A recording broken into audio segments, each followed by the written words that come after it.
All right, we just got done with the WWDC. It was a fun one. It's one that I was not really sure how it was going to go. This is one of those events that a lot of people were saying Apple has one final chance to really make a push to do something cool. And I don't, how are you going to meet those expectations? I think the big thing to look at with the WW like this is that Apple products, they work great. That's a good thing. There's not blaring problems. And some of the blaring problems they fixed on iPadOS, which we'll talk about in just a second. But I want to talk about the things that I thought were the main kind of things that they put in place that really did fix quite a bit. So the biggest thing we're going to see is they kind of gave it a little bit of a facelift. They made liquid glass as kind of their main big push this year with this new iOS, and it's kind of unified the whole product line. And so your macOS looks the same as your iPadOS, as your iOS and your watchOS. So all of it has this new like transparency mode. I saw Pete Matheson, he made a funny tweet of like, hey, what's your new design? You just take the transparency bar and turn it down. So yes, it is transparent. But what I do like, if you see right here, I do really like this kind of clear mode. I think that's probably the mode that I'm going to use on my phone with all of my apps. So this is iOS. These are the new features.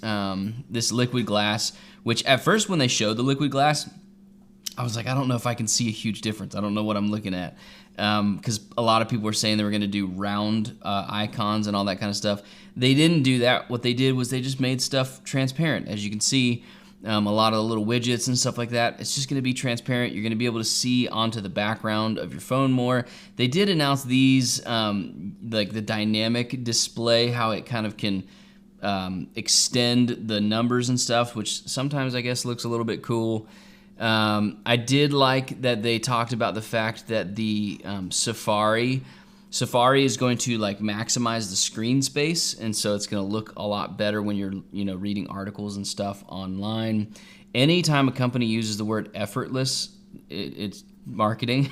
So this was one of those ones where I was like, it's effortlessly helpful. Like, okay, cool, I guess. That was a big thing, was the translation. You can now do live translation both on calls and on text messages, and that will show up in a text form, and it'll record an audio form for that. And so some of the other cool things, I got a list that I wrote down right here, is this section right here. The fact that you can now screen calls, like how many of us are so annoyed with getting call after call after call from these random fake numbers. Well, iOS is now making it so that it actually answers that phone, and without you having to answer it, it's going to be really helpful because you're not going to have to like deal with all those anymore. Also, all those super annoying text messages you get, they're doing a thing to limit that with their unknown senders. As you can see right here, unknown senders is right here. And so all those weird like, hey, are you available for a chat text that you get, those are all going to go away. They'll be in one place, and it's helpful that they have this little list of this because sometimes you get like a code that you need to put into a website to log in. That's gonna be in that list. That's helpful. I don't find this call holding thing all that helpful, because then the whole time that your phone is there with their call holding thing happening, you're gonna be like looking at your phone anyways. So what's the big point of that? And so that was actually one of the things that I thought was the most helpful, was the kind of call screening and text screening thing. And then just, I'm in a biracial marriage. My wife is Spanish. I'm in group chats all the time with, Spanish people they speak both English and Spanish, but, they feel more comfortable in Spanish. That's great. But it's helpful that all the translation stuff is happening quicker. I also found it really interesting that they talked about Apple Intelligence multiple times without ever kind of saying like, hey, this didn't live up to anyone's standards, not even our own internal standards. So I thought that was funny. The other big thing that really happened in this WWDC that I thought was really, really cool was that the Apple Watch finally has notes. I mean, that's a big deal. I've always wanted to have notes on my watch where I can just kind of like reference something. That's really helpful. They did announce the Workout Buddy. I think that's ridiculous. As somebody who listens to audiobooks and podcasts all the time, Workout Buddy, something that's like telling you your stats and always talking in your ear, encouraging you, and it's all AI, like that sounds really frustrating. I don't want that. The other biggest thing, for macOS, a lot of the same exact stuff. It's just kind of got the clear coat on it, all that cool thing.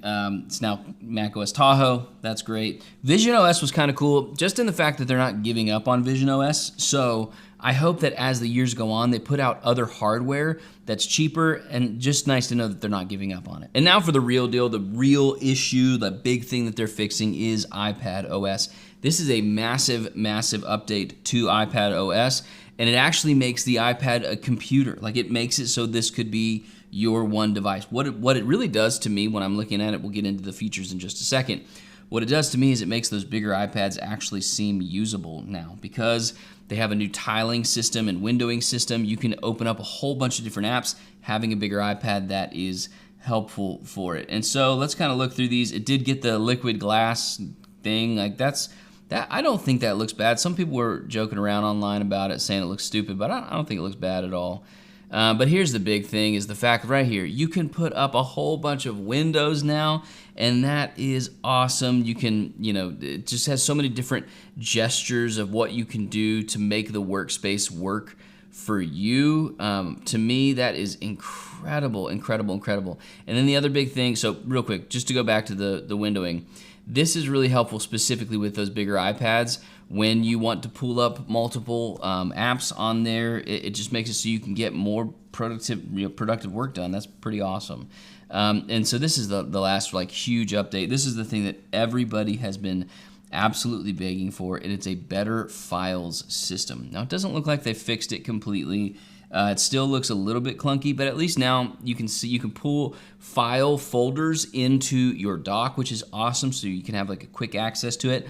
And when you click on it, like you can see in this picture right here, they fan out, and so you could drag and drop pictures, drag and drop files into a video project, and they just made it overall so that it's so much more usable. Not only that, they also, as you can see in this picture right here, they have background tasks. And so say you're exporting a video in Final Cut or in DaVinci Resolve, and you want to go to another app and start working on a thumbnail or something like that, you can actually pull the new app in, and the old app will still work in the background. That's massive, because that's what a computer does. It does those multitaskings, in layers and all that kind of stuff. It's really cool that you can do that now.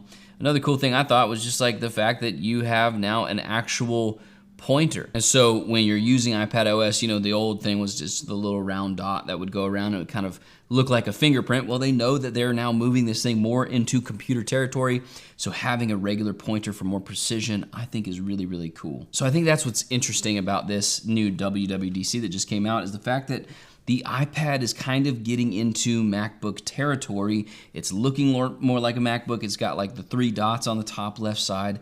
It really looks like you could make this your only device and use it just fine without having to do those weird workarounds with iPadOS that you've always had to do. And so this is a huge step forward. I think it's a really great step forward. There's some other stuff that I didn't think was as important. There's a lot of shortcut stuff that I've got to work through, and maybe you'll find that helpful. So make sure you sub to the channel, like this video if you found it helpful. And I really want to know, what did you think of this year's WWDC? Do you think the iPad is actually fixed and is usable now as a real computer, or is this just kind of another Band-Aid on top of an existing problem? Let me know. I'll see you guys in the next one.